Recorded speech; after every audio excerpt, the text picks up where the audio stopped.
Now, trading has become one of the most attractive careers in the world. Everywhere you look, someone is showing charts, profits, and financial freedom. And because of that, thousands of people are trying to become traders. But here is something no one wants to say out loud. Most people should not become traders. And the reason has nothing to do with intelligence. If you spend even a short time around trading communities today, you will notice something interesting. Trading has become fashionable. It's no longer just something discussed quietly in financial circles or among professionals in offices filled with monitors and charts.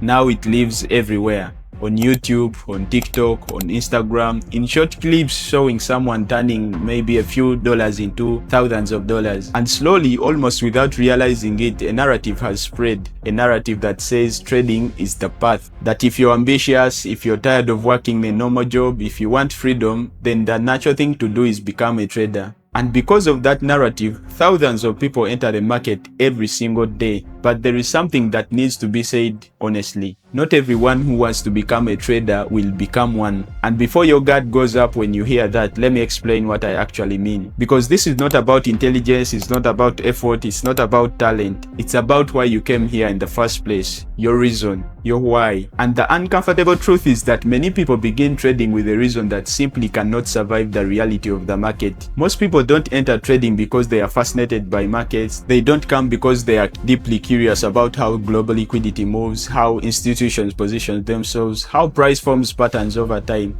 They come for a different reason. They come because they want escape. Escape from their job, escape from financial pressure, escape from life that feels repetitive or limiting. And that desire is understandable. Many people wake up early, commute through traffic, spend their entire day at the job building something that ultimately belongs to someone else, and return home exhausted. So when trading appears in front of them as a possibility, a path that promises independence, freedom, and financial upside, it becomes incredibly attractive.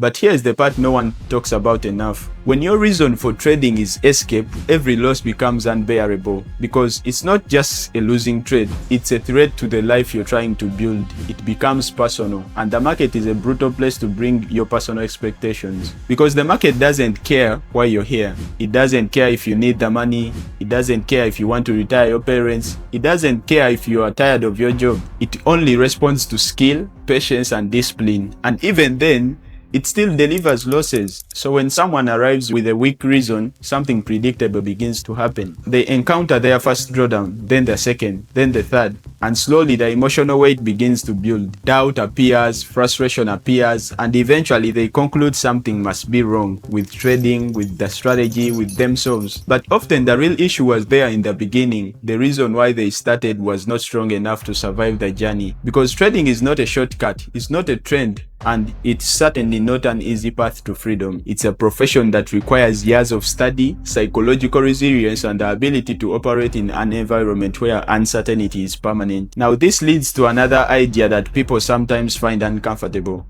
Not everyone is meant to walk the same path. In modern culture, we often hear this message: everyone should become extraordinary in the same way. We are all equal. Everyone can be an entrepreneur. Everyone should be a leader. Everyone should escape the matrix or the system. But society has never worked like that.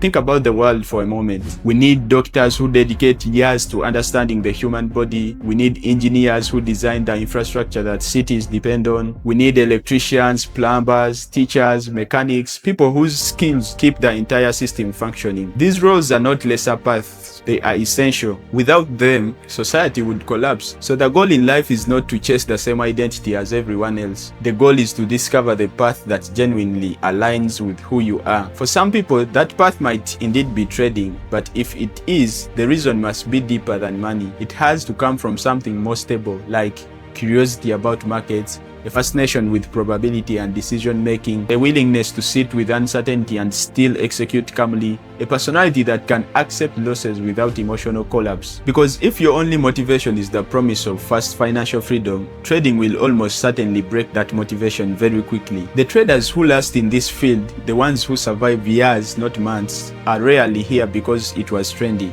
They stay because something about the game itself pulls them in. They enjoy the process, they respect the challenge, they treat it less like an escape and more like a craft. And that difference changes everything. Because when the reason is strong enough, the losses no longer feel like evidence that you chose the wrong path. They feel like part of an apprenticeship, part of the learning, part of the price of mastering something difficult. So if you're watching this and you're serious about becoming a trader, there is one question worth asking yourself honestly. Not how much money you want to make, not how fast you want to succeed, but something much deeper. Why are you really here? Because if the answer to that question is strong enough, the long road ahead becomes something you are willing to walk. And if it isn't, it's far better to discover that early, before the market teaches the lesson in a much more expensive way.